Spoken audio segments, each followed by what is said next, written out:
السلام عليكم ورحمة الله وبركاته.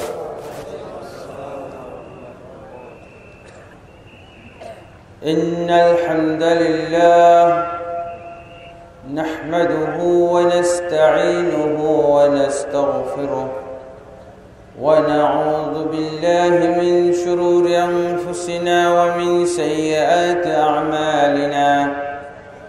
من يهده الله فلا مضل له ومن يضلل فلا هادي له، وأشهد أن لا إله إلا الله وحده لا شريك له، وأشهد أن محمدًا عبده ورسوله. يا أيها الذين آمنوا اتقوا الله حق تقاته ولا تموتن إلا وأنتم مسلمون. يا أيها الناس اتقوا ربكم الذي خلقكم من نفس واحدة وخلق منها زوجها وبث منهما رجالا كثيرا ونساء، واتقوا الله الذي تساءلون به والأرحام إن الله كان عليكم رقيبا. يا أيها الذين آمنوا اتقوا الله وقولوا قولا سديدا يصلح لكم أعمالكم ويغفر لكم ذنوبكم، ومن يطع الله ورسوله فقد فاز فوزا عظيما.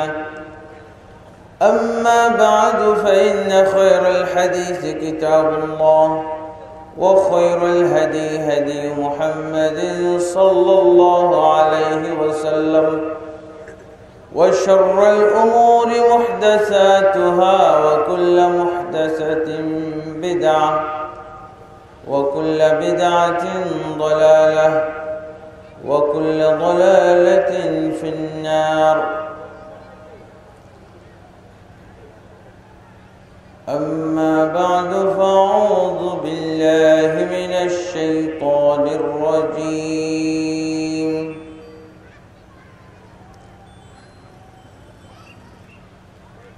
اقرأ باسم ربك الذي خلق.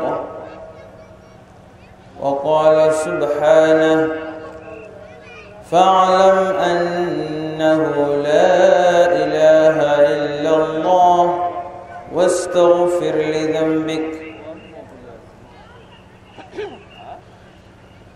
وقال سبحانه: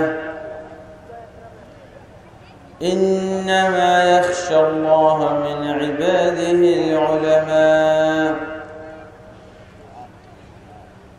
وقال النبي صلى الله عليه وسلم: طلب العلم فريضة على كل مسلم. وقال النبي صلى الله عليه وسلم: تركت فيكم أمرين لن تضلوا ما تمسكتم بهما، كتاب الله وسنتي.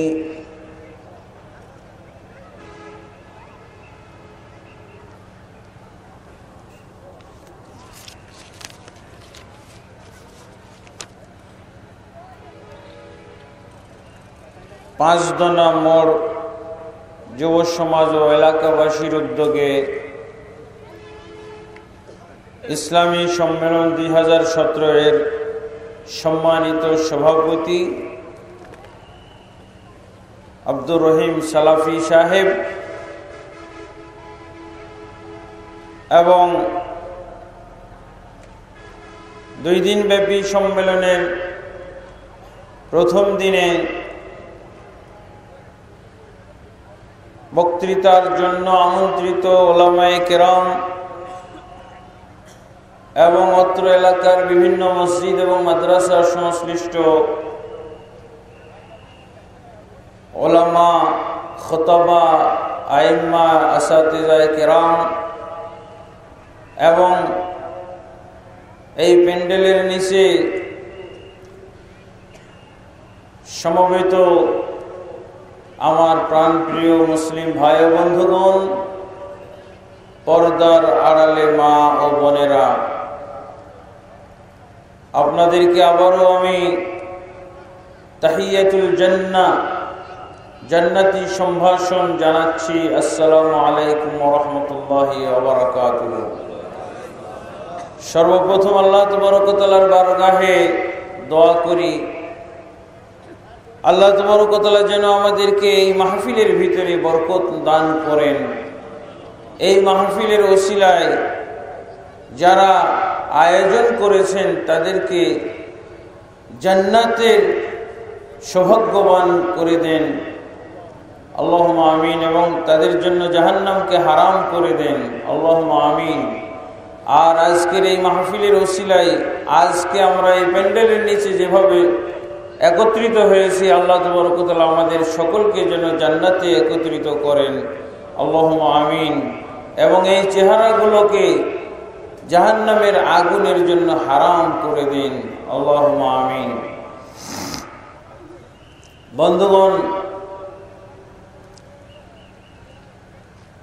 আমার বাড়ি যদিও কাছে, এখন ঢাকা উত্তরখানে, তারপরও এই পার্শ্ববর্তী এলাকা নরসিংদী বা এই পাঁচদোনা এলাকায় আমার আসা খুব কম হয়েছে। অনেকেই হয়তো চেনেন না, আবার অনেকেই চেনেন। তা আমি আজকে আপনাদের সামনে যে বিষয়ে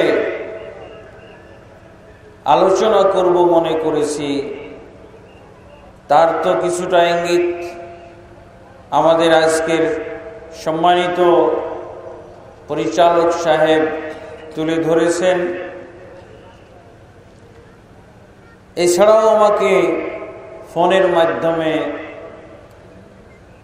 ইসলামের মৌলিক বিষয়, ইসলামী আকীদা ইত্যাদি বিষয় নিয়ে আলোচনা করার অনুরোধ করা হয়েছে। সেই মতে আমি আপনাদের সামনে ইসলামের মৌলিক জ্ঞান বা ইলম সম্পর্কে আলোচনা করব। এর মাধ্যমে কোরআন সুন্নাহর মর্যাদা, কোরআন সুন্নাহর পরিচয় এবং ইসলামী আকীদার বিভিন্ন পরিচয় সম্পর্কে জানতে পারবো ইনশাআল্লাহ। আপনারা দোয়া করবেন আল্লাহ তাবারক ওয়া তাআলা যেন আমার মুখ থেকে আমার জন্য আপনাদের জন্য যা উপকারী ইলমুন নাফি' সেটাই যেন আল্লাহ তাবারক ওয়া তাআলা বের করেন এবং প্রচার করার তৌফিক দান করেন। ওমা তৌফিকি ইল্লা বিল্লাহ।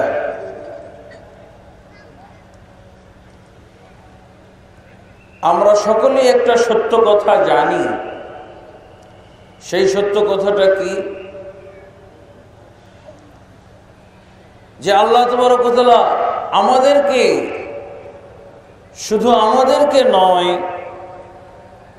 মানব জাতি এবং জিন জাতি সকলকে সৃষ্টি করেছেন কেবলমাত্র তার ইবাদত করার জন্য। এবং আল্লাহ তাবারক ওয়া তাআলা এই কথাটা অত্যন্ত স্পষ্ট করে সূরা আয-যারিয়াতের 56 নম্বর আয়াতে উল্লেখ করেছেন, ওয়ামা খালাকতুল জিন্না ওয়াল ইনসা ইল্লা লিয়াবুদুন। আমি জিন এবং ইনসানকে সৃষ্টি করেছি শুধুমাত্র আমার ইবাদতের জন্য। এই আয়াত থেকে আল্লাহ তাবারক ওয়া তাআলা যে জিনিসটা আমাদেরকে জানিয়েছেন সেটা হলো আল্লাহ তাবারক ওয়া তাআলা আমাদেরকে শুধুমাত্র তার ইবাদতের জন্য সৃষ্টি করেছেন।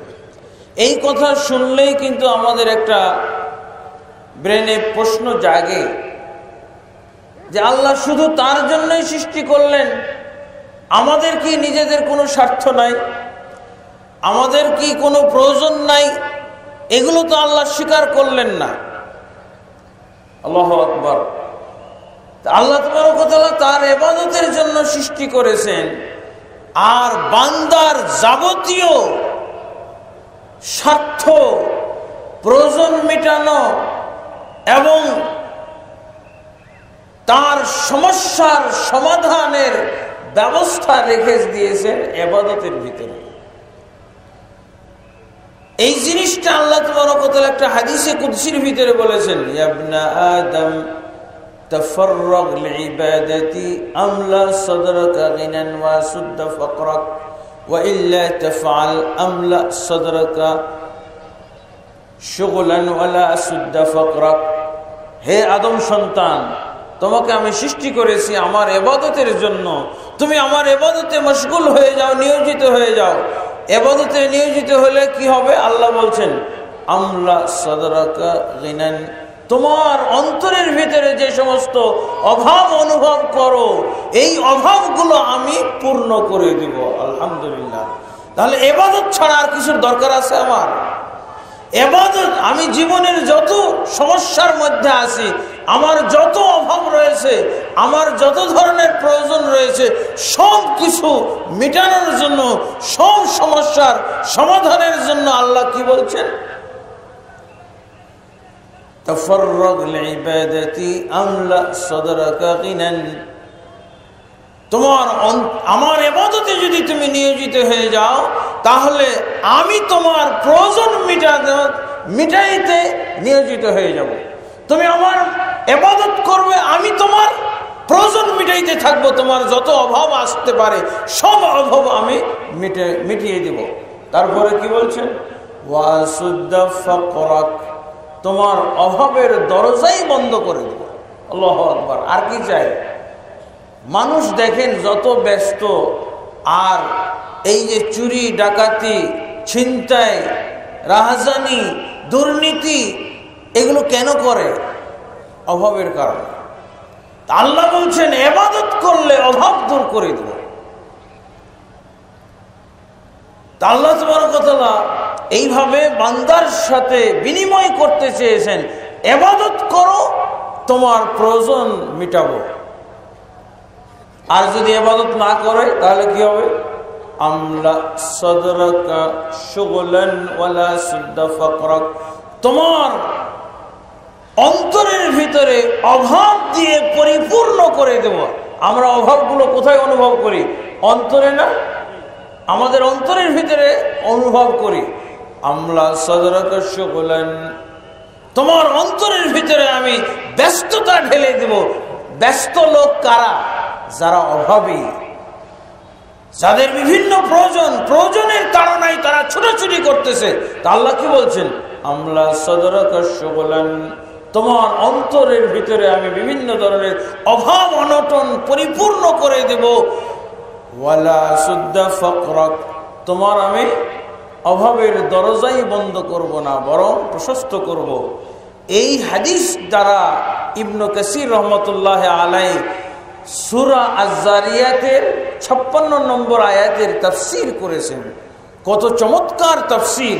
রাসূলুল্লাহ সাল্লাল্লাহু আলাইহি ওয়াসাল্লামের হাদিসে কুদসির মাধ্যমে কোরআনের আয়াতের তাফসীর করেছেন। এখন কথা হলো, আল্লাহ তাবারক ওয়া তাআলা আমাদেরকে সৃষ্টি করলেন ইবাদতের জন্য, কিন্তু মুহাম্মদুর রাসূলুল্লাহ সাল্লাল্লাহু আলাইহি ওয়াসাল্লামকে যখন নবুয়ত দান করা হলো, তখন আল্লাহ তাবারক ওয়া তাআলা কি বললেন শুনেন। ইবাদতের জন্য, এটা তো সবাই আমরা জানি, একজনও ইবাদত ছাড়া, এমনকি কাফের মুশরিক, যে কোনো বিধর্মী অমুসলিম, সকলকে আল্লাহ সৃষ্টি করেছে ইবাদতের জন্য। ইবাদত ছাড়া কাউকে করে না।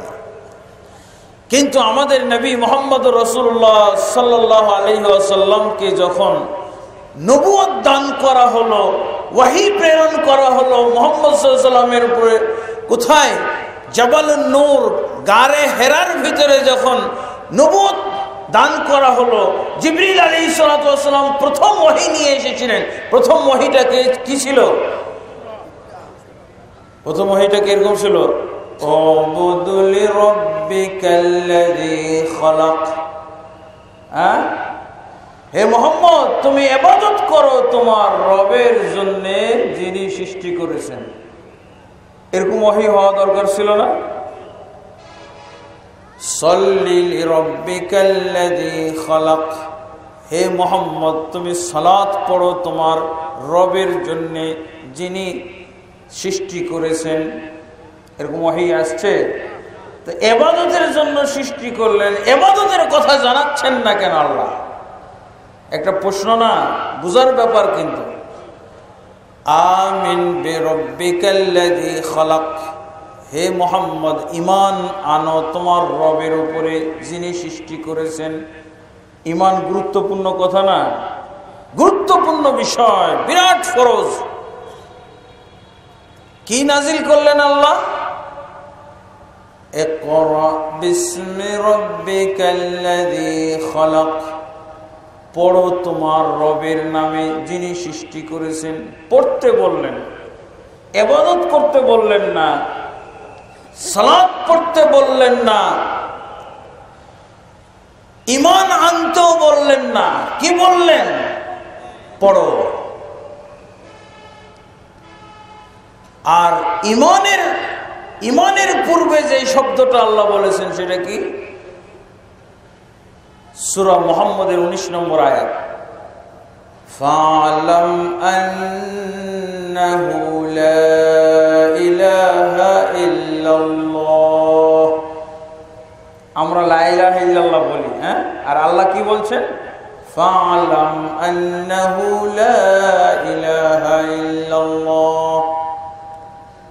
আমরা তো লা ইলাহা ইল্লাল্লাহ বলি, আর আল্লাহ কি বলছেন শুনেন, ফা'লাম।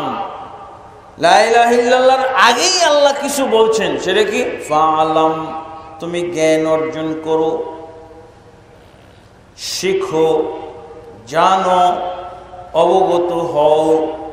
আন্নাহু লা ইলাহা ইল্লাল্লাহ, নিশ্চয় আল্লাহ ব্যতীত প্রকৃত কোনো মাবুদ নেই। তাহলে লা ইলাহা ইল্লাল্লাহর আগে কি শব্দ? ইকরার মতো, ইকরা দিয়ে যা হয়, পড়লে কি হয়? জ্ঞান হয় না? পড়লে জ্ঞান হয়। প্রথম ওহী কি? ইকরা বিসমি রাব্বিকাল্লাযী খালাক। এরপরে ঈমান আনার পূর্বের কথা, ঈমান আনবেন, লা ইলাহা ইল্লাল্লাহ বলবেন, তার আগের কথাটা আল্লাহ কি বলছেন? ফা'লাম, জ্ঞান অর্জন করো, জ্ঞান অর্জন করো, জানো, বুঝো, উপলব্ধি করো। আন্নাহু লা ইলাহা ইল্লাল্লাহ, নিশ্চয় আল্লাহ ব্যতীত প্রকৃত অর্থে, সত্যিকার অর্থে কোনো মাবুদ নেই। আল্লাহ এটা জানতে বলছেন। রাসূলুল্লাহ সাল্লাল্লাহু আলাইহি ওয়াসাল্লাম কি বলছেন? ফা'লাম মান মাতা ওয়া হুয়া ইয়ালামু আন্নাহু লা ইলাহা ইল্লাল্লাহ দাখালাল জান্নাহ। মান মাতা, ওসমান বিন আফফান রাদিয়াল্লাহু থেকে বর্ণিত, সহিহ মুসলিমের মধ্যে এসেছে, মান মাতা ওয়া হুয়া ইয়ালামু আন্নাহু লা ইলাহা ইল্লাল্লাহ দাখালাল জান্নাহ। যে ব্যক্তি মৃত্যুবরণ করবে এমত অবস্থায় যে সে জানতো লা ইলাহা ইল্লাল্লাহ কি, কি জানতো লা ইলাহা ইল্লাল্লাহ কি, দাখালাল জান্নাহ, তাহলে সে জান্নাতে যাবে। তাহলে লা ইলাহা ইল্লাল্লাহ পড়লে জান্নাতে যাবে, এটা হলো সাধারণ কথা। এই কথাগুলোর আগে যে কথাটা আমাদের জানতে হবে, মান মাতা ওয়া হুয়া ইয়ালামু আন্নাহু লা ইলাহা ইল্লাল্লাহ দাখালাল জান্নাহ, যে ব্যক্তি মৃত্যুবরণ করবে এমত অবস্থায় যে সে লা ইলাহা ইল্লাল্লাহ কি জানতো, দাখালাল জান্নাহ, ওই ব্যক্তি কেবল জান্নাতে যেতে পারবে, ওই ব্যক্তি জান্নাতে যেতে পারবে। এটা কেন? আল্লাহ তাবারক ওয়া তাআলা ইবাদত না শিখিয়ে, সালাত না শিখিয়ে আল্লাহ তাবারক ওয়া তাআলা আগে পড়তে বললেন। কালেমা পড়তে বলার আগে ইলম অর্জন করতে বললেন কেন? তার কারণ হলো এটা যে যেই ইবাদত হবে পড়ালেখা ছাড়া, পড়াশোনা ছাড়া যে ইবাদত করা হবে, ওই ইবাদতের জন্য আল্লাহ সৃষ্টি করেননি, একজনকে করেননি। ওই ইবাদতের জন্য আল্লাহ সৃষ্টি করেছেন যেই ইবাদত হবে লেখাপড়া করার ভিত্তিতে, পড়াশোনার ভিত্তিতে যে ইবাদত করা হবে, এই ইবাদতের জন্য আল্লাহ সৃষ্টি করেছেন। বুঝা গেছে? এবার সমন্বয়টা বুঝা গেছে কেন মুহাম্মদ রাসূলুল্লাহ সাল্লাল্লাহু আলাইহি ওয়াসাল্লামের প্রতি এরকম ওহী নাযিল করা হলো না। উবুদ লিরাব্বিকাল্লাযী খালাক, ইবাদত করো তোমার রবের জন্য যিনি সৃষ্টি করেছেন। এই ওহী কোথায়? এর কারণ হলো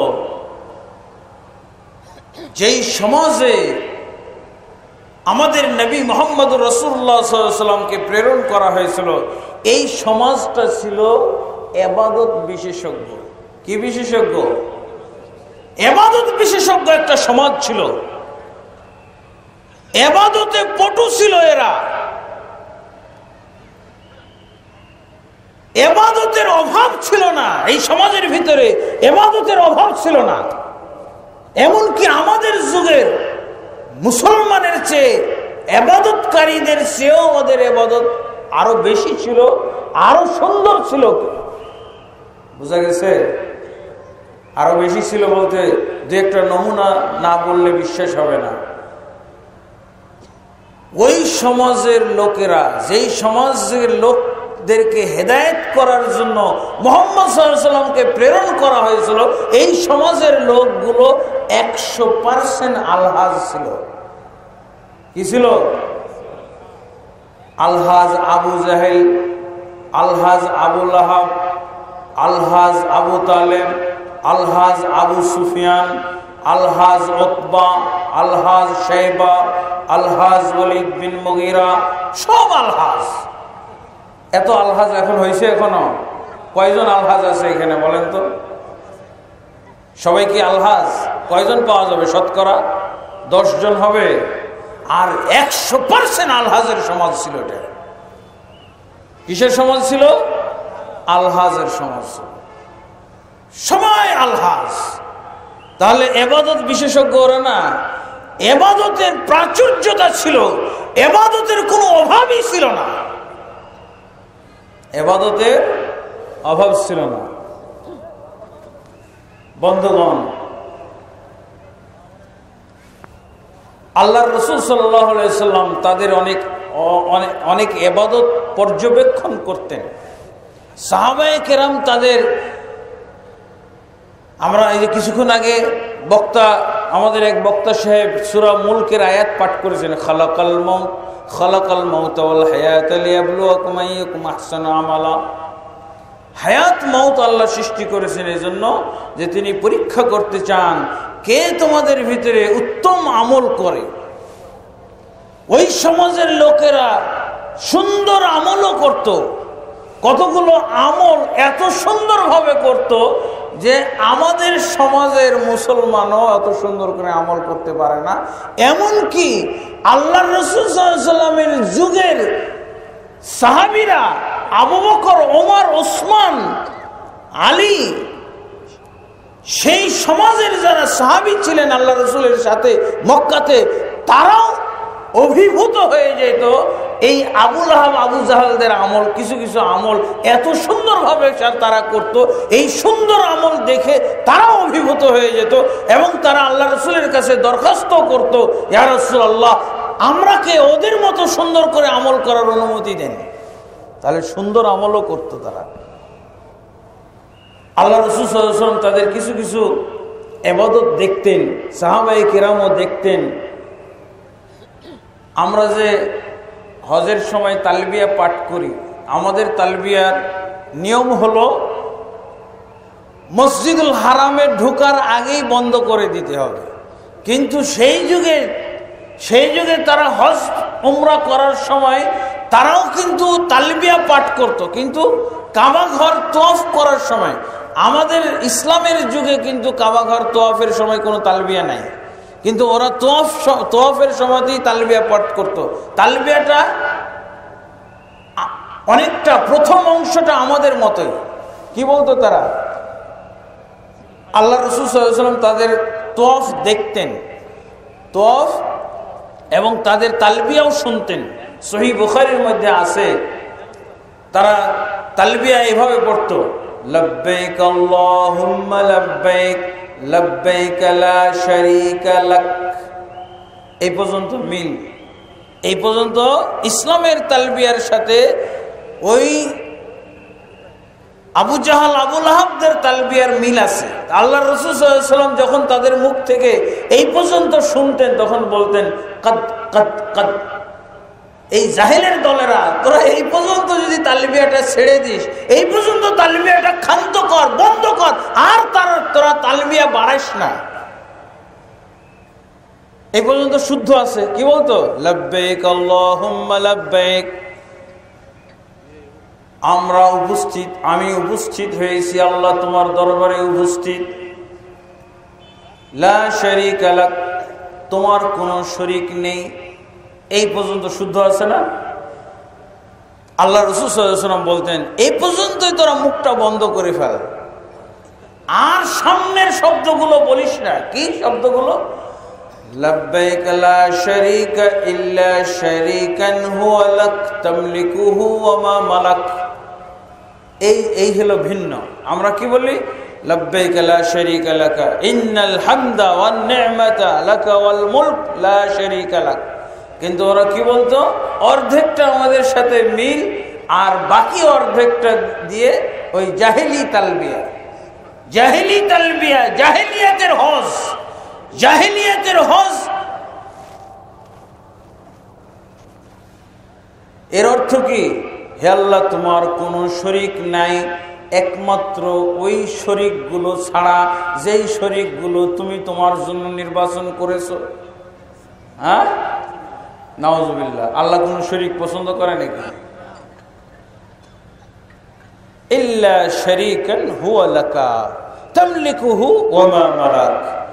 হে আল্লাহ, ওই শরীকগুলোই শুধু আমরা স্বীকার করি যেই শরীকগুলো তোমার জন্য তুমি সাব্যস্ত করেছো, পছন্দ করেছো।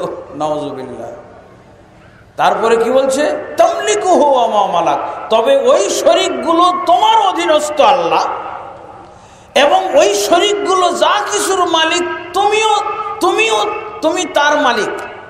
শরীকগুলো যা কিছুর মালিক তারও মালিক তুমি।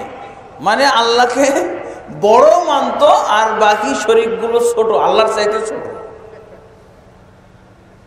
আল্লাহ আকবার ঠিক, কিন্তু এগুলো হলো আসগার। আল্লাহ আকবার আর শুরাকা ওহুম আসগার, শরীকগুলো হলো ছোট আল্লাহ। নাউজুবিল্লাহ। এখানে হলো ডিফারেন্সটা, একমাত্র তোমার শরীকগুলো। এই জাহিলি যুগের তালবিয়া কিন্তু আমাদের বাংলাদেশে আমল আছে, পাঠ নাই, পঠন পাওয়া যায় না, কিন্তু আমল পাওয়া যায়। জাহিলি যুগের তালবিয়ার অংশটা কি পাইলেন?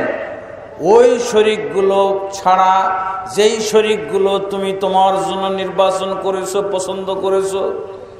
আমাদের মুসলমানদের ভিতরে তালবিয়ার এই অংশের আমল আছে। আমল কিভাবে জানেন? এক শ্রেণীর মুসলমান তারা দাবি করে যে গাউস আছে, গাউসুল আজম আছে। মুসলমানরা বলে না? মুসলমানরা বলছে আল্লাহ তোমার কোনো শরীক নাই একমাত্র গাউসুল আজম ছাড়া, একমাত্র কুতুবুল আখতাব, একমাত্র নুকাবা নুজাবা এরা ছাড়া। কুতুব শব্দটার অস্তিত্ব কোথা থেকে আসলো জানেন? এই তালবিয়া থেকে এরা নিয়েছে। জাহিলি যুগে তারা যেমন বলতো যে একমাত্র ওই শরীকগুলো ছাড়া তোমার শরীক নাই যেগুলো তুমি, তো এরা কতগুলো আমাদের মুসলমানদের সমাজের মধ্যে এরকম কতগুলো মানুষ, এরকম কতগুলো হতভাগার জন্ম হয়েছে যারা আল্লাহর জন্য এরকম গাউস কুতুব সাব্যস্ত করে থাকে। নাউজুবিল্লাহ। এটা কি? এটা হলো জাহিলি যুগের তালবিয়া পাঠ করে না, আমল করতেছে এরা। আল্লাহ তোমার শরীক রয়েছে, তবে সেই শরীকগুলো তোমার অধীনস্থ। এই শরীকগুলো কুতুব কাকে বলা হয়? যেই কুতুবকে আল্লাহ কোন শহর রক্ষার দায়িত্ব দিয়ে দিয়েছেন। নাউজুবিল্লাহ। কুতুব কাকে বলা হয় জানেন? কুতুব শব্দটা শিরকি কথা। কুতুব শব্দটা কুতুবুল আখতাব, গাউস, গাউসুল আলম অথবা গাউসুল আজম যাই বলা হয় না কেন, এগুলো হলো ওই জাহিলি যুগের তালবিয়ারই অংশ। জাহিলি যুগের এরা তালবিয়া পড়ে ঠিকই, কিন্তু আমল করে ইসলামী তালবিয়া পড়ে, আর জাহিলি তালবিয়া আমল করে। জাহিলি তালবিয়া না এটা? আল্লাহ এক, তোমার কোনো শরীক নেই একমাত্র গাউস কুতুবগুলো ছাড়া, কুতুবুল আখতাবরা ছাড়া, পীর মুর্শিদরা ছাড়া। পীর মুর্শিদরা নাউজুবিল্লাহ। এই হলো, এই জন্য ওমর ইবনে খাত্তাব রাদিয়াল্লাহু আনহু বলছেন যে লাতানকুযান্না উরাল ইসলামে উরওয়াতান উরওয়াতান ইযা নাশা ফিল ইসলামে মান লা ইয়ারিফুল জাহিলিয়া। ইসলাম তখনই ছিন্ন ভিন্ন হয়ে যাবে, ধ্বংস হয়ে যাবে, যখন এই ইসলাম ধর্মের ভিতরে এমন হতভাগা মুসলমানের জন্ম হবে, মুসলিমদের জন্ম হবে যারা জাহিলিয়াত কি সেটা চিনবে না। ভাই আপনাকে জানতে হবে না জাহিলিয়াতের আইটেমগুলো কি ছিল? ওরা আবু জাহাল যেই কাজটা করত, আব্দুর রহমান নাম ধারণ করে ওই কাজটাই, ওই বিশ্বাসটাই নিয়ে আসে, তার লাভ কি হলো? জাহিলিয়াত তো রয়ে গেছে। সেই যুগের জাহিলিয়াত ছিল, আবু জাহাল সেই জাহিলিয়াতের কর্ণধার, সেই জাহিলিয়াতের দায়িত্বশীল ছিল, সেই জাহিলিয়াত চর্চাকারীরা ছিল আবু জাহাল, আবু লাহাব। আর আমাদের যুগে সেই জাহিলিয়াত চর্চাকারী হলো আব্দুর রহমান, আব্দুর রহিম, আব্দুল করিম, নুরুল ইসলাম, মুজাহিদুল ইসলাম, আমিরুল ইসলাম। কথা তো একটাই, জিনিস কি বদলে গেছে নাকি? এরাও তো বলছে কোনো শরীক নাই একমাত্র ওই শরীকগুলো ছাড়া। নাউজুবিল্লাহ। এইভাবে তারা হজ করত। তো রাসূলুল্লাহ সাল্লাল্লাহু আলাইহি ওয়াসাল্লাম তাদের তালবিয়া শুনে লা শারীকা লাক পর্যন্ত যখন পৌঁছতো, তখন বলছে কাদ কাদ, আর তোমরা সামনে বেরো না, কিন্তু তোরা বাড়বেই। তারা কত আমাদের সমাজে কত আধ্যাত্মিকতার নাম দিয়ে গাউস কুতুব আমরা বানিয়েছি। হ্যাঁ, এবং আমরা তাদের আকাবেরের নাম দিয়ে এবং মহান ব্যক্তিত্বের নাম দিয়ে আমরা তাদের কি বানিয়েছি? মূর্তি বানিয়েছি। হ্যাঁ, তারা এগুলো কি করত? এই ব্যক্তিদের সৎকর্মশীল কতগুলো ব্যক্তি যাদের নাম সূরা নূহের মধ্যে এসেছে, ওয়াদ, সুওয়া, ইয়াগুস, ইয়াউক, নাসর, এই লোকগুলো সৎকর্মশীল লোক। এদেরকে তারা আল্লাহর শরীক বানাইতো। আল্লাহর শরীক কাদেরকে বানাইতো? সৎকর্মশীল কতগুলো লোককে অথবা ফেরেশতাদেরকে আল্লাহর শরীক বানাইতো, যাদের নাম কোরআনে পাওয়া যায়, ওয়াদ, সুওয়া, ইয়াগুস, ইয়াউক, নাসর। তারা বলতো না, হে আল্লাহ সেই শরীকগুলো ব্যতীত যেই শরীকগুলো তোমার পছন্দ, আল্লাহর নাকি পছন্দ। যুক্তি আছে অবশ্য পছন্দের, কেন? লাত, মানাত, উজ্জা, হুবাল, এগুলো কি করতো? লাত, মানাত, উজ্জা, হুবাল, এরা সৎকর্মশীল বান্দা ছিল এক সময়। লাত, মানাত, ওরা ওই হাজিদের সেবা করত নাকি অতীত যুগে। হাজিদের সেবা করত, তাদের খিদমত করত, তাদেরকে খানা দিত, তাদেরকে পানি দিত। এই জন্য তারা, যেহেতু আল্লাহর ঘরের খাদেম ছিল এরা, তাই এদের মূর্তি বানিয়ে আমরা রাখি। আর এদের মূর্তিগুলো পূজা করা হলে এগুলো খারাপ কি? হ্যাঁ, আমাদের মুসলমানরাও তো এই কাজগুলো করতেছে। এত বড় পীর সাহেব, এত বড় নেতা, তো তার মূর্তি হবে না কোনো? এত কৃতিত্বমান ব্যক্তিত্ব, হ্যাঁ, শহীদ, অমুক শহীদ, তমুক শহীদ, তো এর মূর্তি হবে না কেন? হ্যাঁ, জাহিলিয়াতের আইটেম কি ছিল ভাই? শিরক না? শিরক আর শরিক, আর শিরক আর শরিক, শরিক পূজা। এই শিরক আর শরিক কিসের ভিতরে ছিল? বিভিন্ন মূর্তি এবং মন্দির তৈরি করার মাধ্যমে, এমনকি কাবা ঘরকেও তারা মূর্তির মন্দিরে পরিণত করে দিয়েছিল, নাউজুবিল্লাহ। এবং সেইগুলোর দিকে ইঙ্গিত করে তারা বলতো, ইল্লা শারিকান হুয়া লাক, হে আল্লাহ তোমার কোনো শরিক নেই, কিন্তু এই এই এই যে যারা শরিক কাবা ঘরের মধ্যে আছে, এরা এরা তোমার পছন্দনীয়, আমাদেরও পছন্দ। অতএব এগুলোকে আমরা শুধু শরিক করি তোমার সাথে, এছাড়া তোমার কোনো শরিক নাই। শরিক কি কম হলো নাকি? 360টা মূর্তি কাবা ঘরের মধ্যেই আছে।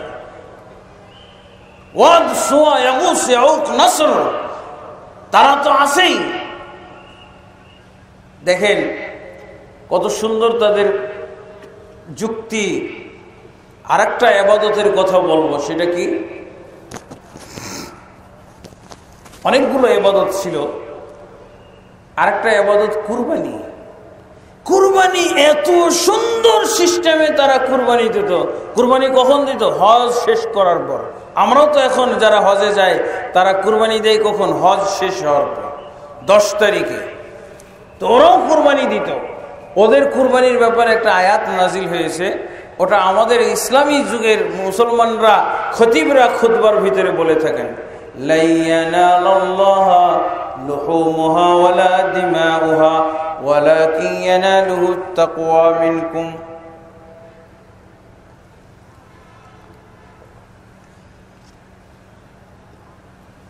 এটা কাদের কুরবানির ব্যাপারে আয়াত নাজিল হয়েছে? এই আয়াত তো শোনা যায় কুরবানির ঈদ আসলে, কুরবানির ঈদের সময় আসলে, কিন্তু এই আয়াত বিভিন্ন মসজিদে মেম্বরের উপরে, এমনকি ঈদের খুতবাতে পাঠ করা হয়, লা ইয়ানালাল্লাহু লুহুমুহা ওয়ালা দিমাউহা ওয়ালাকিন ইয়ানালুহুত তাকওয়া মিনকুম। কুরবানির পশুর রক্ত মাংস কিছুই আল্লাহর দরবারে পৌঁছে না, পৌঁছে শুধু তোমাদের পক্ষ থেকে তাকওয়া। এই কুরবানি কাদের কুরবানির ব্যাপারে? ইবনে কাসির রহমতুল্লাহ আলাইহি এর সাবাবুন নজুল উল্লেখ করেছেন, এবং ইমাম সুয়ুতি রহমতুল্লাহ আলাইহি লুবাবুন নকুলের ভিতরে উল্লেখ করেছেন যে এই আয়াতটা নাজিল হয়েছিল আবুল জাহাল, আবুল লাহাব, কাফের মুশরিকদের কুরবানির ব্যাপারে। আল্লাহর রাসূল সাল্লাল্লাহু আলাইহি ওয়াসাল্লামের প্রতিপক্ষ যেই কাফের, কুরাইশ বংশের যে কাফেররা কুরবানি দিত, তাদের কুরবানির ব্যাপারে এই আয়াত নাজিল হয়েছে। কিভাবে? কানু ইয়ানযাহুনাল লুহুমাল কাবাতা। ইবনে কাসির রাহমাতুল্লাহ আলাইহি উল্লেখ করেছেন, এই সূরা হজ্জের 37 নম্বর আয়াতের তাফসীর কি? কানু ইয়ানযাহুনাল লুহুমাল কাবাতা। তারা আবু লাহাব, আবু জাহালের সমাজের লোকেরা, তারা তো সবাই আলহাজ ছিল, বুঝছেন না? এবং আলহাজ আমাদের সমাজের একটা মানে ব্যাকরণ হলো, একবার হজ করলে হাজি, আর একাধিকবার হজ করলে নাকি আলহাজ হয়ে যায়। তো ওদের ভিতরে কেউ হাজি ছিল না। কি ছিল? আলহাজ। হাজি ছিল না। আমাদের দেশে তো সবাই হাজি। কি এখন কয় পার্সেন্ট হাজি হয়েছে? সব আলহাজের দল। এই আলহাজের দলেরা হজ করার শেষে যখন কুরবানি করত, তখন কুরবানির পশুর গোস্তগুলো কি করতেন শুনেন। ইবনে কাসির রহমাতুল্লাহ আলাইহি উল্লেখ করছেন সনদ সহ কি, কানু ইয়ানযাহুনাল লুহুমাল কাবাতা। তারা কুরবানির পশুর সমস্ত গোস্ত কাবা ঘরে জমা দিয়ে দিত, এক টুকরাও নিজেরা খাইতো না, বাড়িতে নিয়ে যাইত না।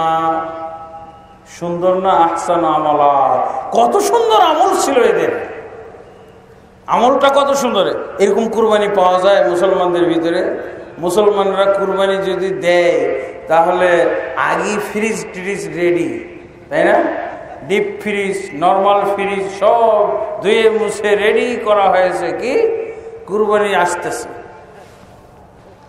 আর ওরা কি করত?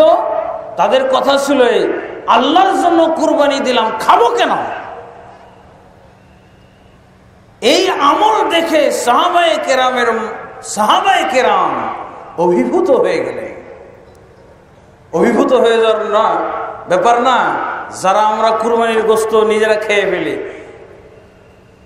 তারা কি মনে করব? যারা খায় না তাদের ব্যাপারে বলবো না যে ওরা তো ভালো আমাদের চাইতে? তো এরকম আবু বকর, ওমর, ওসমান সাহাবায়ে কেরাম আল্লাহ রাসূলের বাড়িতে চলে গেলেন। ইয়া রাসূলুল্লাহি নাহনু আহাক্কু আন নানযাহালহু মানাল কাবাতা, হে আল্লাহর রাসূল, আমরা ওই কাফেরদের চেয়ে বেশি হকদার। কিসের জন্য? কাবা শরীফে আমাদের কুরবানির গোশতগুলো জমা দিয়ে আসার জন্য বেশি হকদার আমরা না তাদের চেয়ে ভালো মুসলমান? তা আমরা খেয়ে ফেলে, ওরা খায় না, তা আমরাও এরকম খাবো না, আল্লাহর ঘরে জমা দিয়ে দেবো। আল্লাহর জন্য কুরবানি দিলাম, আল্লাহর ঘরে জমা দিয়ে দেবো। দেখছেন আমল কত সুন্দর।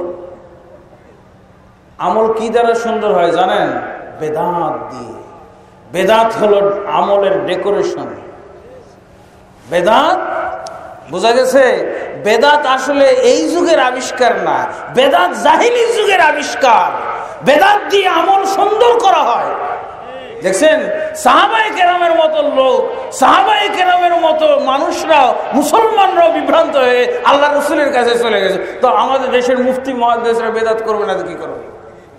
হ্যাঁ, সাহাবায়ে কেরামের মতো মানুষ, মুসলমান, তারাও বিভ্রান্ত হয়ে যায়।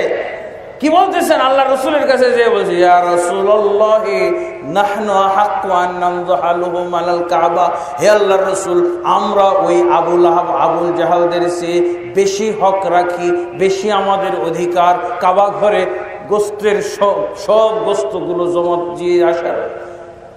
আমরা ওদের চেয়ে ভালো মুসলমান, অথচ আমরা গোশত খেয়ে ফেলি, আর ওরা এক টুকরাও খায় না। দেখছেন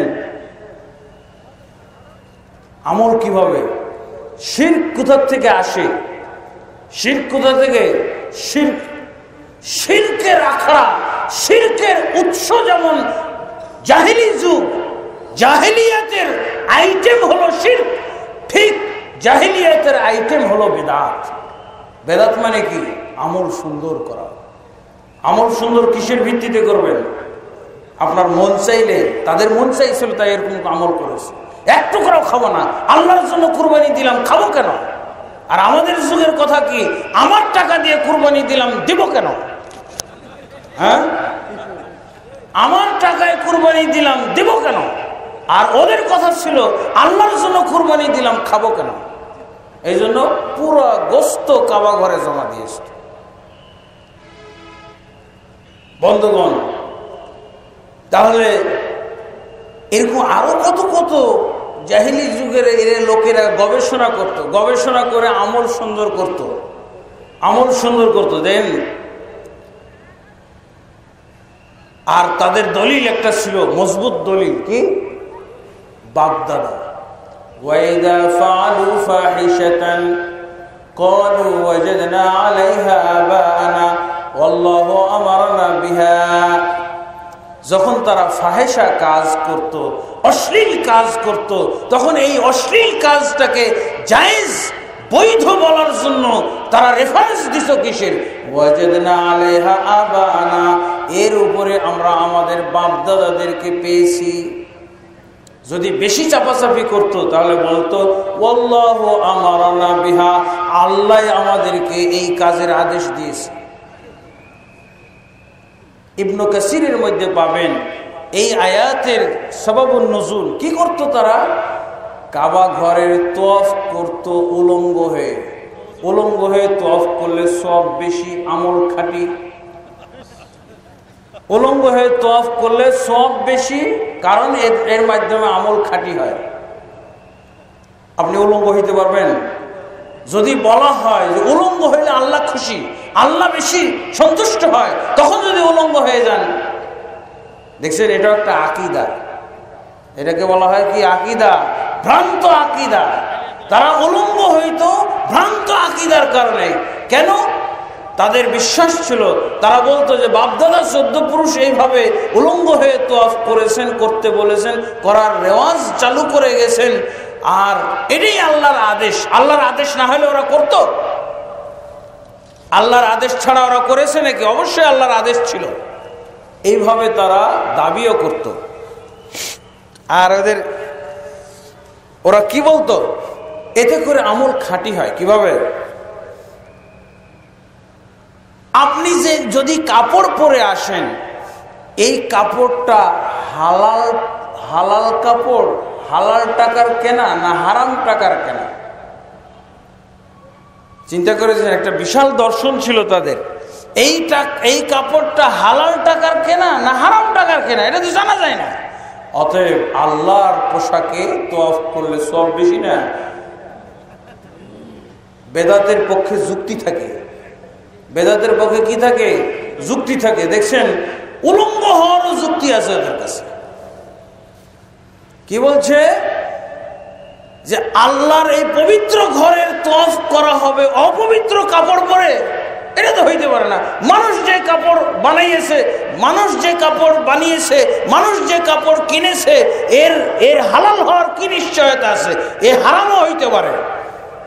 আর আল্লাহর পবিত্র ঘরের তওয়াফ হারাম পোশাক দিয়ে যদি করে, তা আল্লাহর ঘরের পবিত্রতা নষ্ট হইল না?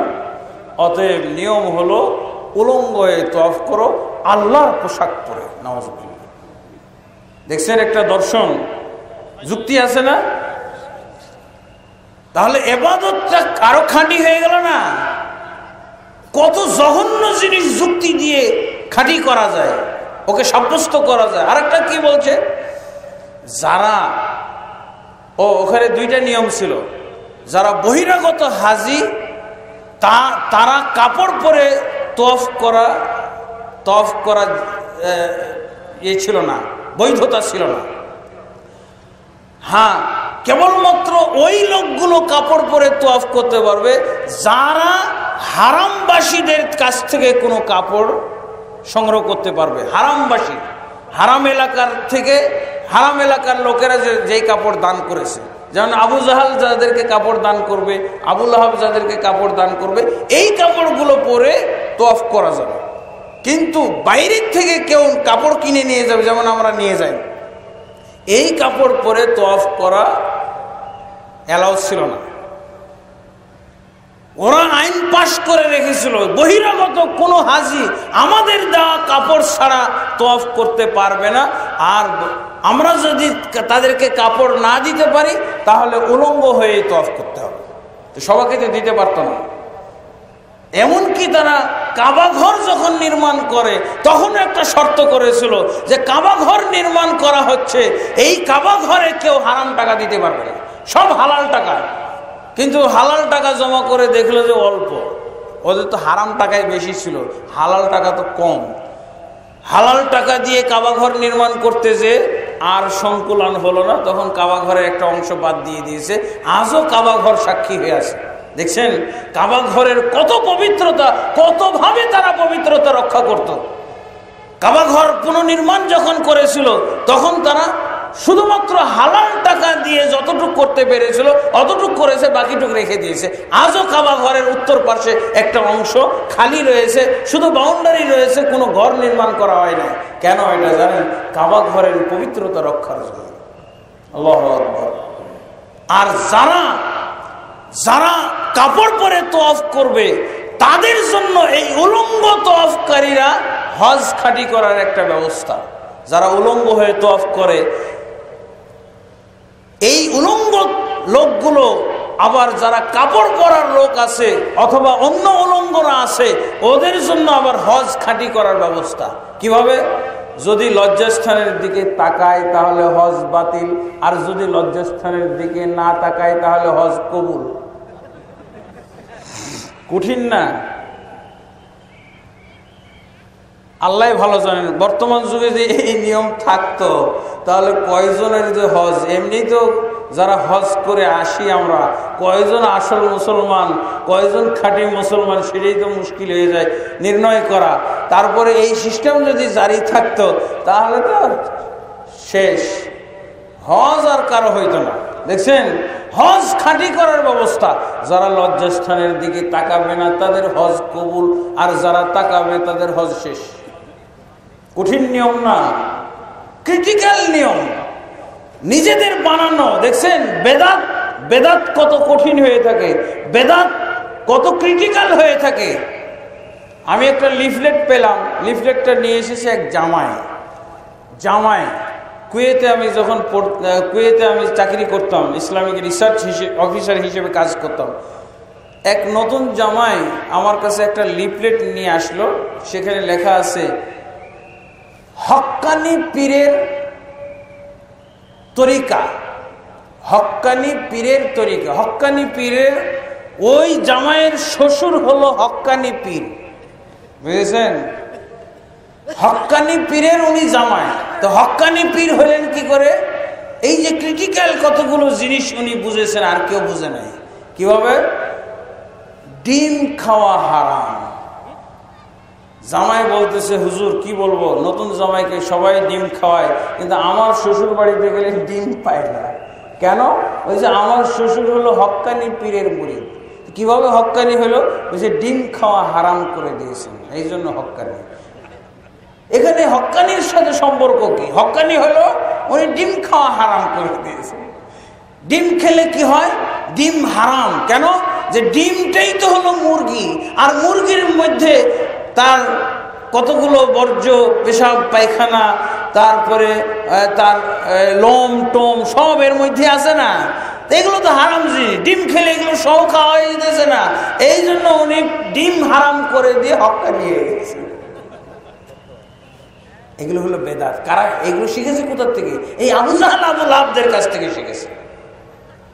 এরা হলো এদের হলো অনুসরণীয়। এখান থেকে একটা উৎস থাকে, বেদাতের উৎস থাকে, শিরকের উৎস থাকে। সব বেদাত এবং শিরকের উৎস হলো জাহিলি সমাজ। তাদের ইবাদতের ভিতরে বেদাত ছিল, তাদের কর্মের ভিতরে বেদাত ছিল। এইগুলো দেখছেন।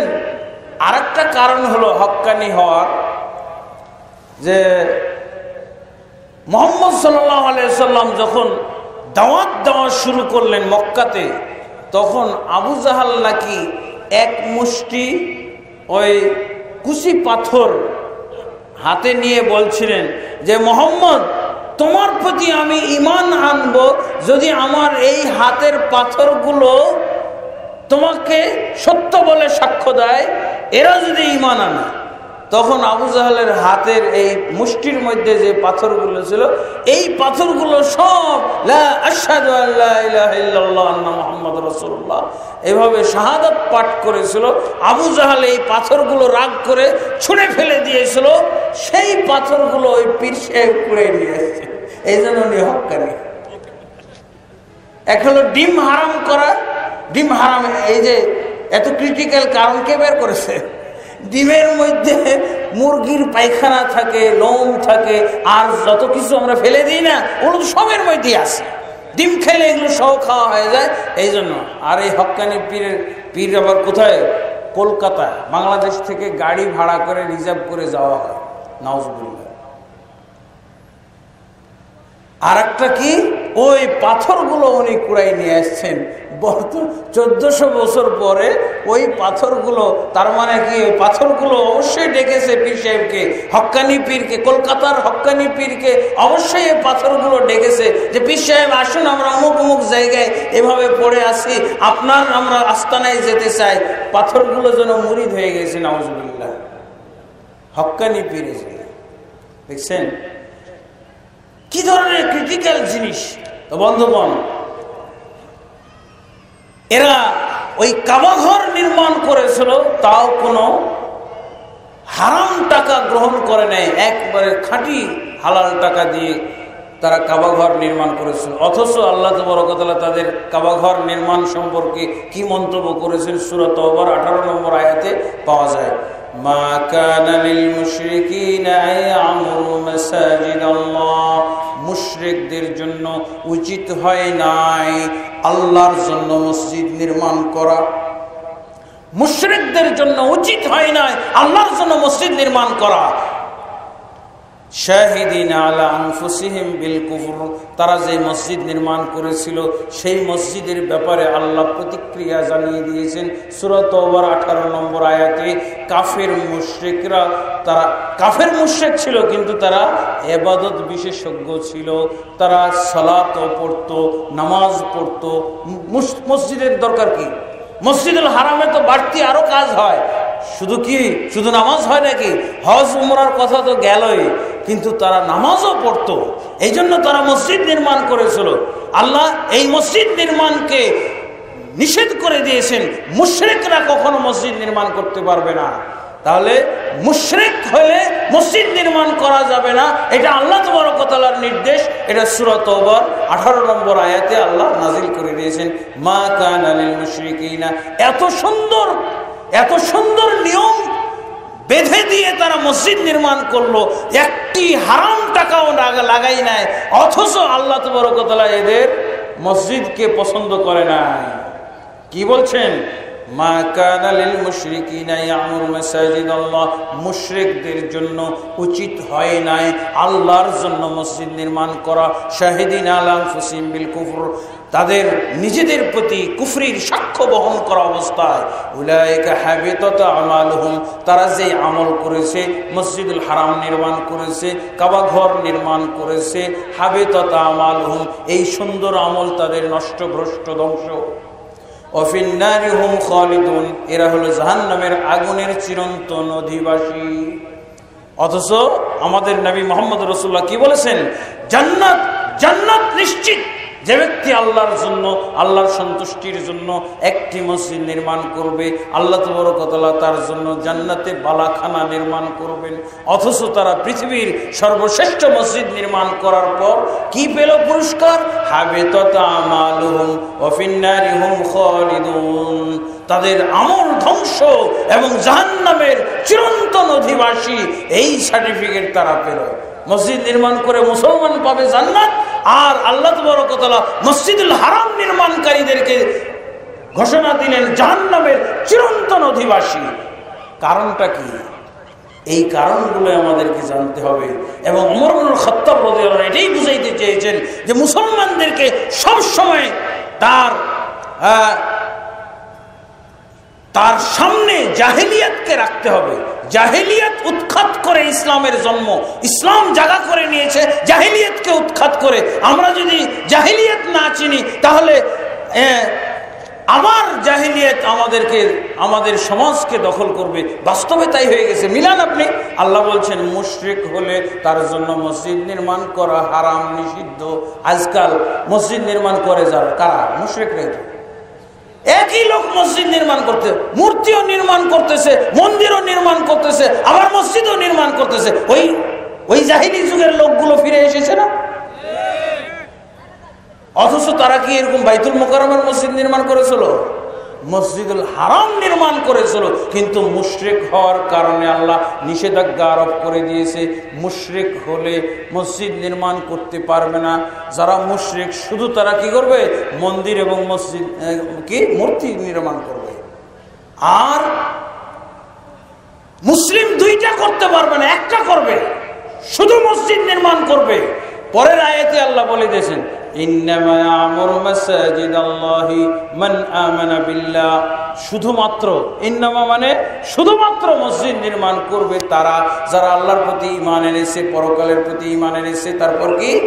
আকামাস সালাতা, সালাত কায়েম করেছে, ওয়া আতাজ যাকাতা, যাকাত আদায় করে, ওয়ালাম ইয়াখশা ইল্লাল্লাহ, আল্লাহ ছাড়া কাউকেও ভয় করে না। এই লোকগুলো বন্ধুগণ, আমরা বুঝা গেছে এবার আল্লাহ কেন ইকরা নাজিল করলেন আর কেন ফালাম নাজিল করলেন।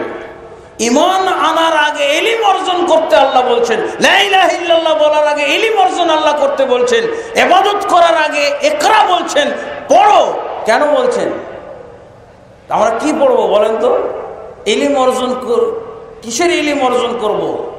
আল্লাহর রাসূল সাল্লাল্লাহু আলাইহি ওয়াসাল্লাম এটা স্পষ্ট করে বলে দিয়েছেন কি?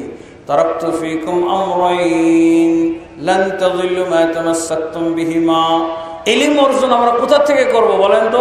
ইলমের গ্রন্থ কি, ইলমের উৎস কি? ইলমের উৎস হলো কাল আল্লাহ। ইলম কাকে বলা হয়? ইলমের সংজ্ঞাটা নিয়ে নেন।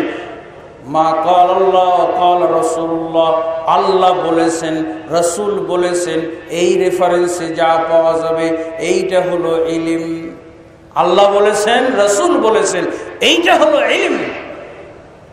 আল্লাহ রাসূল সাল্লাল্লাহু আলাইহি ওয়াসাল্লাম বলছেন, তারাকতু ফীকুম আমরাইন, তোমাদের মাঝে দুটি জিনিস ছেড়ে গেলাম, লান তাযিল্লু মা তামাসসাকতুম বিহিমা, কোশ্চিন কালেও তোমরা গোমরা হবে না যদি এই দুটিকে আঁকড়ে ধরতে পারো।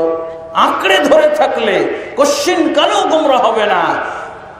যেই ইলমের ভিত্তিতে এবং যেই কেরাত বা যেই কিতাব পাঠ করে আমরা ইবাদত করব, সেটা হলো কিতাবুল্লাহ ও সুন্নতি রাসূলুল্লাহ সাল্লাল্লাহু আলাইহি ওয়াসাল্লামের সুন্নাহ। কিতাবুল্লাহর ক্ষেত্রে একটু আমাদের নিয়ম জানতে হবে। আজকে কিন্তু কিতাবুল্লাহ হলো আমাদের গুমরাহির কারণ। কিতাবুল্লাহর যদি আমরা অবব্যাখ্যা করি তাহলে এই কিতাবুল্লাহ আমাদেরকে গুমরার পথে নিয়ে যাবে। কিতাবুল্লাহ অবশ্যই সঠিক তাফসীর অনুযায়ী আমাদেরকে কিতাবুল্লাহ সঠিক অর্থ এবং ব্যাখ্যা বিশ্লেষণ অনুযায়ী কিতাবুল্লাহ আমল করতে হবে। সেটা হলো কি, সাহাবায়ে কেরাম এবং তাবেঈগণ এবং তাবেঈগণ যেভাবে আল্লাহর কিতাব বুঝতেন সেই বুঝ অনুযায়ী আমাদেরকে কিতাবুল্লাহ বুঝতে হবে। এইটা হলো একটা নিয়ম। আর একটা নিয়ম হলো রাসূলুল্লাহ সাল্লাল্লাহু আলাইহি ওয়াসাল্লামের সুন্নাহ অনুযায়ী যদি আমল করতে চায়, হাদিস অনুযায়ী আমল করতে চায়, তাহলে হাদিসটা সহি কিনা জানতে হবে। আপনি ইবাদত করতেছেন, কিন্তু সেই ইবাদতটা যদি সহি হাদিস ভিত্তিক না হয় তাহলে সেই ইবাদত এবং সেই আকীদার কোনো মূল্য নাই। আমাদের সমাজে কিছু জাল এবং জয়ীফ হাদিসের ছড়াছড়ি দেখা যায়, এবং জাল এবং জয়ীফ হাদিস থেকে আকীদা সংগ্রহ করা হয় এবং আমল সংগ্রহ করা হয়। জাল জয়ীফ হাদিস থেকে আকীদা এবং আমল সবগুলোই আমরা নিয়ে থাকি, নাউজুবিল্লাহ। জাল আল্লাহর ক্ষেত্রে আমাদের বিশ্বাস নষ্ট করে দিয়েছে কতগুলো জাল হাদিস। কি জাল হাদিস আর কোরআনের অপব্যাখ্যা, দুইটা জিনিস আমাদেরকে চিহ্নিত করতে হবে, কোরআনের অপব্যাখ্যা আর জাল জয়ীফ হাদিস। এই দুইটা দিয়ে কিন্তু আমাদের মুসলিম সমাজ ধ্বংস হচ্ছে এবং আমাদের মুসলিম সমাজকে বিভক্ত করা হচ্ছে দলে দলে, এবং বিভিন্ন মতে তাদেরকে ডাইভার্ট করা হচ্ছে। কোরআনের অপব্যাখ্যা আর কি হাদিসের ক্ষেত্রে জয়ীফ ও জাল হাদিস। আপনি কোরআনের অপব্যাখ্যা যদি আশ্রয় নেন তাহলে কোরআন দ্বারা যা ইচ্ছা তাই সাব্যস্ত করতে পারবেন, যা ইচ্ছা তাই সাব্যস্ত করবেন। কাদিয়ানীরা কি দিয়ে নবী আসা সাব্যস্ত করে? কোরআন দিয়ে। সুফিবাদীরা ইবাদত, সালাত, সিয়াম, হজ, যাকাত কিছুই লাগবে না, এটা কি দিয়ে সাব্যস্ত করে? কোরআন দিয়ে। আর আমাদের সমাজে এরা এক শ্রেণীর মুসলমান, তারা কি বলছে? আল্লাহ সম্পর্কে আকীদা নষ্ট করছে জয়ীফ জাল হাদিস দিয়ে। কি বলছে? কুলুবুল মুমিনিনা আরশুল্লাহ, মুমিনদের কলব হলো আল্লাহর আরশ। জাল হাদিস দিয়ে আপনি আকীদা তৈরি করবেন। দেখছেন, এই জাল হাদিস আমল করলে আপনার কোরআন অমান্য করা হবে, কোরআনের প্রতি বিশ্বাস প্রত্যাহার করা হবে, কোরআনের প্রতি বিশ্বাস ক্ষুণ্ণ হয়ে যাবে, ভঙ্গ হয়ে যাবে। কোরআন কারণ কি? কোরআন কি বলছে? আর রহমান আলাল আরশি ইস্তাওয়া, রহমান আরশের উপরে। রহমান কোথায়? আরশের উপরে। আমিনতুম মান ফিস সামাই ইয়াখসিফা বিকুমুল আরদ, তোমরা কি নিরাপদ হয়ে গেছো সেই সত্তা হতে যিনি আসমানে আছেন? যিনি আসমানে আছেন তার ব্যাপারে তোমরা কি নিরাপদ হয়ে গেছো? অথচ জাল হাদিস কি বলছে? কুলুবুল মুমিনিন আরশুল্লাহ, মুমিনদের কলব হলো আল্লাহর আরশ। মা ওয়াসিআতনিস সামাওয়াতু ওয়াল আরদু ওয়া ওয়াসিআনি কলবু আবদি। আরেকটা জাল হাদিস হলো আসমান জমিনে কোথাও আমার সংকলন হয় নাই, আমার সংকলন হয়েছে মুমিন বান্দার অন্তরের ভিতরে। নাউজুবিল্লাহ। জাল হাদিস আপনি বুঝবেন কি দিয়ে জানেন? কোরআন বিরোধী হবে, সহিহ হাদিস বিরোধী হবে, বাস্তবতা বিরোধী হবে, বাস্তবতা বিবর্জিত হবে। কোরআনের বিরোধী হলো আরেকটা হাদিসে ওরা প্রচার করে থাকে, লাউলা কালামা খালাকতুল আফলাক, হে নবী তুমি না হলে জগৎ সৃষ্টি করতাম না। মুহাম্মদ সাল্লাল্লাহু আলাইহি ওয়াসাল্লামের জন্য কি জগৎ সৃষ্টি করা হয়েছে? আমরা সূরা জারিয়াতের 56 নম্বর আয়াতে কি জানলাম? ওমা খালাকতুল জিন্না ওয়াল ইনসা ইল্লা লিয়াবুদুন, আমি জিন ইনসানকে সৃষ্টি করেছি শুধুমাত্র আমার ইবাদতের জন্য। তো কিভাবে ওরা বলতেছে যে মুহাম্মদের জন্য? মুহাম্মদ সাল্লাল্লাহু আলাইহি ওয়াসাল্লামকেও তো ইবাদতের জন্য তৈরি করা হয়েছিল, যেটা পাওয়া যায় হাদিসের ভিতরে। আয়েশা রাদিয়াল্লাহু আনহা বর্ণনা করছেন যে হে আল্লাহর রাসূল, আপনি এত কষ্ট করে ইবাদত করেন কেন? আপনার আগের পিছের সব গুনাহ মাফ হয়ে গেছে, অথচ আপনি এত কষ্ট করে ইবাদত করেন। আল্লাহ রাসূল সাল্লাল্লাহু আলাইহি ওয়াসাল্লাম কি বলেছিলেন? আফালা কুন আবদান শাকুরা, আমি কি আল্লাহর শুকরগুজার বান্দা হব না যে আল্লাহ আমাকে মাফ করে দিলেন, আগে পিছের সব গুনাহ মাফ করে ফেললেন, সে আল্লাহর আমি শুকরিয়া আদায় করব না? কানা ইয়াকুমুল লাইল হাত্তা ইয়াতাফাত্তার কাদামাহু, আল্লাহ রাসূল সাল্লাল্লাহু আলাইহি ওয়াসাল্লাম এত দীর্ঘক্ষণ দাঁড়িয়ে কিয়ামুল লাইল পালন করতেন যে আল্লাহ রাসূল সাল্লাল্লাহু আলাইহি ওয়াসাল্লামের পদযুগল মোবারক ফুলে যেত। রাসূল সাল্লাল্লাহু আলাইহি ওয়াসাল্লাম ইবাদতের জন্য সৃষ্টি হয়েছেন, আর ওরা ওই বেদাতীরা জাল হাদিসের মাধ্যমে বলতেছে যে মুহাম্মদের জন্য সব কিছু সৃষ্টি করা হয়েছে। এগুলো হলো জাল হাদিসের মাধ্যমে কোরআনের প্রতি ঈমান ক্ষুণ্ণ করা হয়, কোরআনের প্রতি ঈমান নষ্ট করা হয়। এমনিভাবে আসেন রাসূলুল্লাহ সাল্লাল্লাহু আলাইহি ওয়াসাল্লামের ক্ষেত্রে।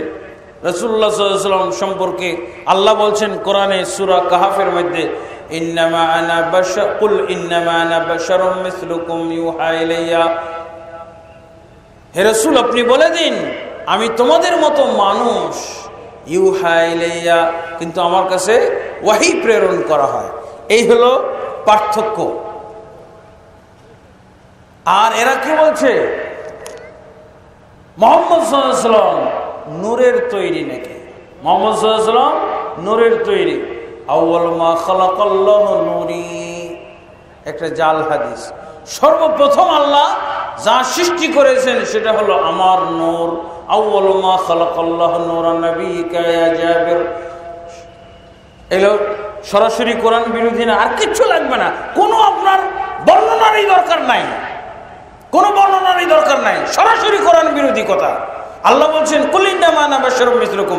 রাসূলুল্লাহ সাল্লাল্লাহু আলাইহি ওয়াসাল্লাম হাদিসের ভিতরে নাসাই এবং কি বলে আবু দাউদ অন্যান্য সুনান গ্রন্থের মধ্যে বলছেন ইন্নামা আনা বাশারুম মিসলুকুম আনসা কামা তানসাউন ফাইদা নাসিতু ফাযাক্কিরুনি, আমি তোমাদের মতোই মানুষ, তোমরা যেমন ভুলে যাও আমিও ওরকম ভুলে যাই, যখন আমি ভুলে যাব তোমরা আমাকে স্মরণ করিয়ে দিবে। কখন বলেছিলেন? ওই যে নামাজ ভুল করেছিলেন, 4 রাকাতের সালাত 2 রাকাত পড়িয়ে দিয়েছিলেন, তারপরে সাহাবায়ে কেরাম মনে করাইলেন, অনেক কষ্টে মনে হলো, পরে উনি ভাষণ ভুল শুধরানোর পর ভাষণ দিলেন। ভাষণে কি বললেন? ইন্নামা আনা বাশারুন মিসলুকুম, আমি তো তোমাদের মতোই মানুষ, আনসা কামা তানসাউন, আমিও ভুলে যাই যেভাবে তোমরা ভুলে যাও। ফাইযা নাসিতু ফাযাক্কিরুনি, যখন আমি এরকম ভুলে যাব তখন তোমরা আমাকে এইভাবে স্মরণ করিয়ে দিবে। তাহলে অথচ জাল হাদিসে কি বলছে যে রাসূলুল্লাহ সাল্লাল্লাহু আলাইহি ওয়াসাল্লাম মাখলুকুম মিন নূর, তারপরে আরো জঘন্য কথা মিন নূরিল্লাহ, আল্লাহর নূর থেকে তৈরি হয়েছে। এটা আরো জঘন্য আকীদা হলো। মাখলুকুম মিন শিরক, এটা হলো শিরকে আকবার। সেই খ্রিস্টানদের চেয়েও জঘন্যতম আকীদা এটা। খ্রিস্টানরা কি বলেছিল? যে আল্লাহ 3 জনের একজন, ঈসা 3 জনের একজন। আর এরা কি বলছে? মুহাম্মদ সাল্লাল্লাহু আলাইহি ওয়াসাল্লাম আল্লাহরই দৈহিক নূর থেকে তৈরি হয়েছে, নাউজুবিল্লাহ, আর সরাসরি আল্লাহর শরীক। এটা তো আরো জঘন্য হলো। এইভাবে দেখা যায় যে জয়ীফ এবং জাল হাদিসগুলো হলো ইসলামকে অবমাননাকারী, ইসলামকে হেই প্রতিপন্নকারী, ইসলামকে হাস্যকর বানানোর নামান্তর, ইসলামকে একেবারে হের পাত্র করে ফেলে, নাউজুবিল্লাহ। তারপরে আসেন আদম আলাইহিসসালাতু ওয়াসসালাম নাকি মুহাম্মদ সাল্লাল্লাহু আলাইহি ওয়াসাল্লামের ওসিলা দিয়ে মাপ পেয়ে গেছেন। আদম আলাইহিসসালাতু ওয়াসসালাম ওসিলা, মুহাম্মদ সাল্লাল্লাহু আলাইহি ওয়াসাল্লামের ওসিলা দিয়ে মাপ পেয়ে গেছেন। এটা কি কোরআনে আছে? কোথাও আছে? এটা সমস্ত মুহাদ্দিসিনে কিরাম, প্রায় সমস্ত আহলুস সুন্নাহর যত মুহাদ্দিসিনে কিরাম আছেন সকলে এটাকে জাল হাদিস হিসেবে আখ্যা দিয়েছেন।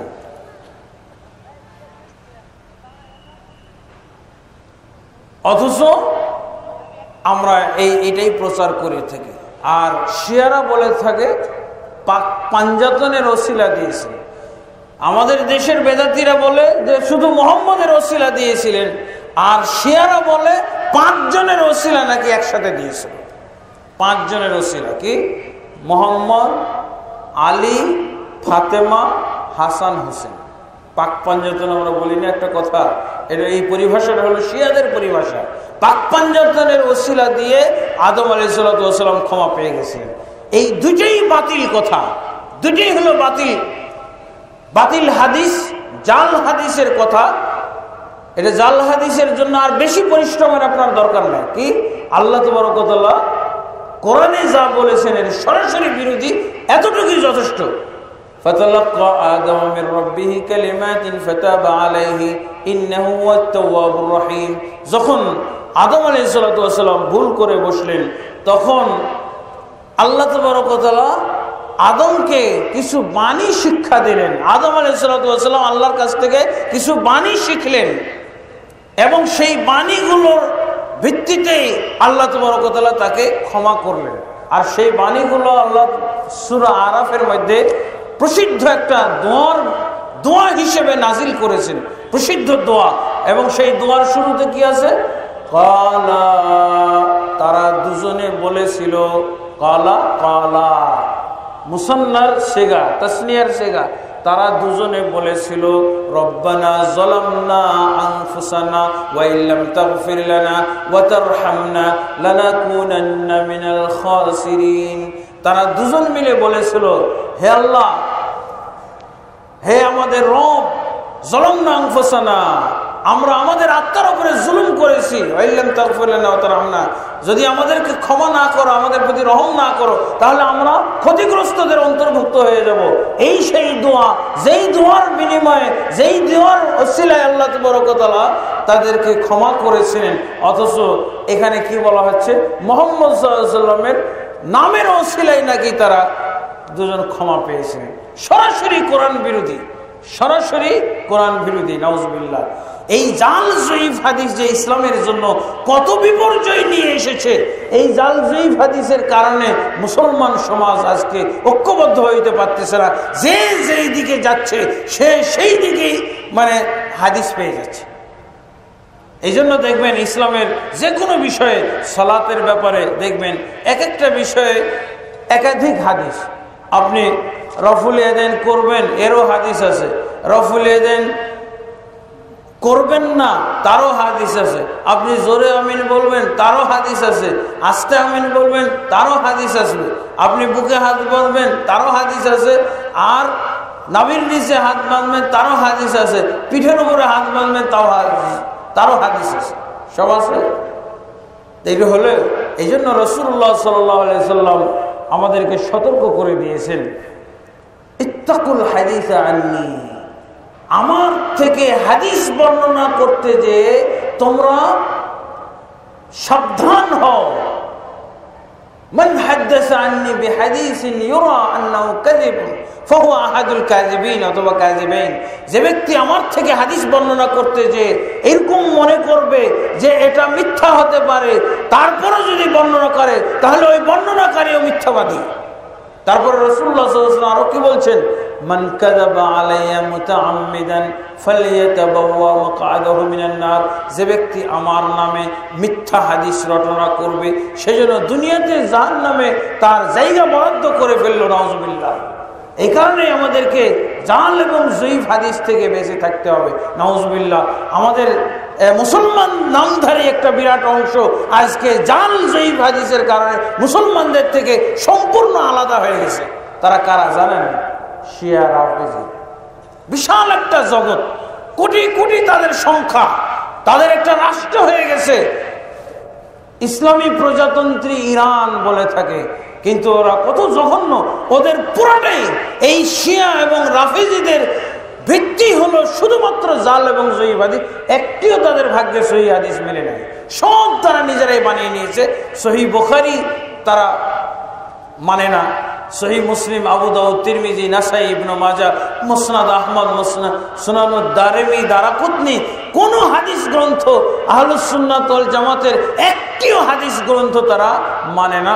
সবগুলোই তারা বাতিল মনে করে, সবগুলো তারা প্রত্যাখ্যান করেছে, সবগুলো তারা অস্বীকার করে থাকে। তারা নিজেরাই হাদিস বানিয়ে নিয়েছে, নাউজুবিল্লাহ। এমনকি এত জঘন্য জঘন্য হাদিস বানিয়েছে। আমাদের কাছে নাকি যেই কোরআনটা আছে, এই কোরআনটা নাকি আসল কোরআন নয়, এই কোরআনের মধ্যে বিকৃতি আছে, এই কোরআনের মধ্যে বিলুপ্তি আছে। আসল কোরআন নাকি ছিল 90 পারা বিশিষ্ট, 17,000 আয়াত ছিল, নাউজুবিল্লাহ। এবং এই আসল কোরআন যে এরকম ছিল, এর সপক্ষে তারা 2000 হাদিস রচনা করেছে। কোরআনের বিকৃতি সাব্যস্ত করার জন্য তারা কত হাজার হাদিস রচনা করেছে? 2000-এর মতো হাদিস। আল্লামা এহসান এলাহি জহির তাদের এই 2000 হাদিস একত্র করেছেন আশ-শিয়া ওয়াল কোরআন। আশ-শিয়া ওয়াল কোরআন নামক একটা গ্রন্থের মধ্যে তাদের এই শিয়াদের বানোয়াট 2000 হাদিস উনি একত্র করেছেন এবং এগুলো সব প্রত্যাখ্যান করেছেন। এগুলোর ওয়াজা, এগুলোর যে বানোয়াট, এগুলো উনি প্রমাণ করে দিয়েছেন সেই কিতাবের ভিতরে আশ-শিয়া ওয়াল কোরআন, নাউজুবিল্লাহ। তাহলে ধরেন আজকে এই যে কাদিয়ানী যারা আছে, তারা কোথা থেকে দলিল গ্রহণ করে? জয়ীফ জাল হাদিস। জয়ীফ জাল হাদিসের মধ্যে আমাদের হাদিস হলো কি, লা নাবিয়্যা বাদি, আমার পরে কোনো নবী হবে না, মুহাম্মদ সাল্লাল্লাহু আলাইহি ওয়াসাল্লামের পরে কোনো নবী নাই, নবী হবে না। কিন্তু ওরা একটা জাল হাদিস পেয়ে গেছে। জাল হাদিসের মধ্যে কি আছে? লা নাবিয়্যা বাদি ইল্লা আন ইয়াশাআল্লাহ, আমার পরে কোনো নবী হবে না, তবে আল্লাহ যদি চায় তাহলে হইতেও পারে। বুঝেছেন? হাদিস, জাল হাদিস আপনি যদি মানেন তাহলে আপনার অভাব আছে। যত বাতিল আকীদা লাগে সব পাওয়া যায়, যত বাতিল আকীদা পাওয়া যায় সব। তারপরে বানোয়াট কথাবার্তা। এই যে 2 দিন আগে, গতকালকেই তো তাবলীগ ইজতেমা হয়ে গেল না? হ্যাঁ, টঙ্গী। এখানে নামাজ পড়লে কত রাকাত সওয়াব পাওয়া যায় জানেন? জাল হাদিস। মক্কাতে নামাজ পড়লে, মসজিদুল হারামে নামাজ পড়লে 1 লক্ষ গুণ, আর মসজিদে নববীতে পড়লে 50,000, মসজিদুল আকসাতে নামাজ সালাত পড়লে 25,000। যদিও এই কথাগুলো তাদের জয়ীফ হাদিস ভিত্তিক, জয়ীফ হাদিস ভিত্তিক।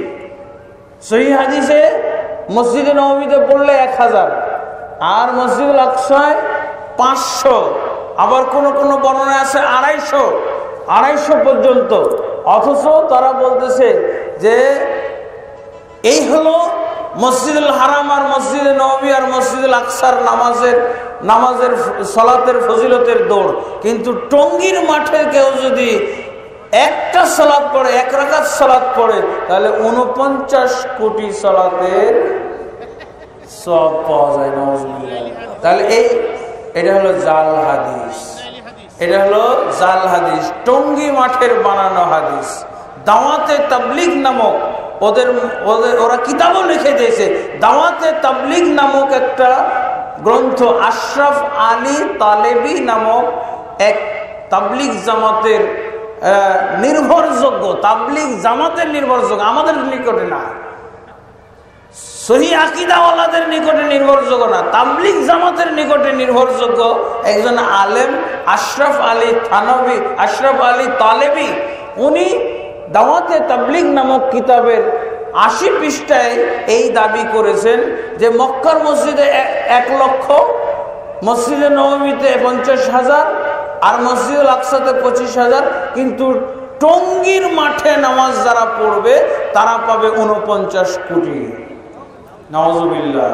মুসলমান থাকলো, এতে করে কেন মুসলমান থাকলো না জানেন? এই যে জাল হাদিসটা বললো, সহি হাদিসগুলো, সহি হাদিসের বিপরীত তো বললোই, এরপরে কি করলো? মক্কার মসজিদুল হারামের অবমাননা, এর সে অবমাননা কোন ইহুদি এরকম অবমাননা করতে পেরেছে? কোন নাসারা এরকম অবমাননা করতে পেরেছে? এই জাল হাদিস দিয়ে, টঙ্গী মাঠের জাল হাদিস দিয়ে যত বড়টা অবমাননা হলো মসজিদুল হারামের, মসজিদে নববীর আর মসজিদুল আকসার, এর চেয়ে অবমাননা আর কোন ইহুদি খ্রিস্টানেরা করেছে? কোন বিধর্মী করতে পেরেছে? আর এই কিতাবটাকে সার্টিফাই করেছেন কে? হেফাজতে ইসলামের আমির মুফতি আহমদ শফি, নাউজুবিল্লাহ। তারপরে মাওলানা মহিউদ্দিন, উনি মারা গেছেন। তারপরে মুফতি আমিনী, আর একজন পটিয়ার প্রধান শিক্ষক মুফতি গাজী, এরা সবাই এই কিতাবটাকে বিশ্বস্ত বলে সার্টিফাই করেছে। সেই কিতাবের মধ্যে এই গাঞ্জাখড়ি হাদিস, ইসলামকে অবমাননাকারী, আল্লাহকে অবমাননাকারী, রাসূলের সহি হাদিস, মক্কার অবমাননাকারী, মদিনার অবমাননা, অসম্মানকারী এবং মসজিদুল আকসার বিরুদ্ধে এই টঙ্গী মাঠের প্রতি আল্লাহ তাবারক ওয়া তাআলার পক্ষ থেকে যা তারা উপযোগী সেই ব্যবস্থা যেন আল্লাহ তাবারক ওয়া তাআলা গ্রহণ করেন।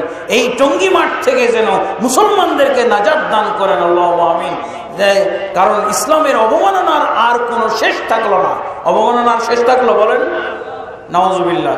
এই হলো জাল জয়ীফ হাদিসের তামাশা।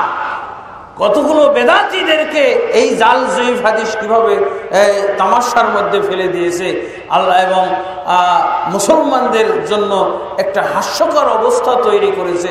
নাউজুবিল্লাহ। আল্লাহ তাবারক ওয়া তাআলা আমাদেরকে হেদায়েত দান করুন এবং আমাদেরকে যাবতীয় শিরক এবং বেদাত এবং বদ আকীদা থেকে আমাদেরকে হেফাজত করুন, আমাদের আমলগুলো হেফাজত করুন। আল্লাহ তাবারক ওয়া তাআলা আমাদেরকে ইমানের সাথে, সহি আকীদার সাথে যতদিন বেঁচে থাকবো বেঁচে থাকার তৌফিক দান করুন, এবং ইমান এবং সহি ইমান এবং সহি আমল সহকারে আমাদেরকে দুনিয়া থেকে বিদায় হওয়ার তৌফিক দান করুন। আল্লাহুম্মা আমিন। আল্লাহুম্মা আসলিহ লানা দীনানা আল্লাযী হুয়া ইসমাতু আমরিনা ওয়া আসলিহ লানা দুনিয়ানা আল্লাতী ফিহা মাআশুনা ওয়া আসলিহ লানা আখিরাতানা আল্লাতী ফিহা মাআদুনা ওয়াজআলিল হায়াতা জিয়াদাতান লানা ফী কুল্লি খাইর ওয়াল মাউতা রাহাতান লানা মিন কুল্লি শারর। আল্লাহুম্মা আ'izzal ইসলাম ওয়াল মুসলিমিন ওয়া আযিল্লাশ শিরকা ওয়াল মুশরিকিন ওয়া দাম্মির আ'দাaka আ'দা الدين يا رب العالمين آمين آمين سبحانك اللهم وبحمدك أشهد أن لا إله إلا أنت أستغفرك وأتوب إليك السلام عليكم ورحمة الله وبركاته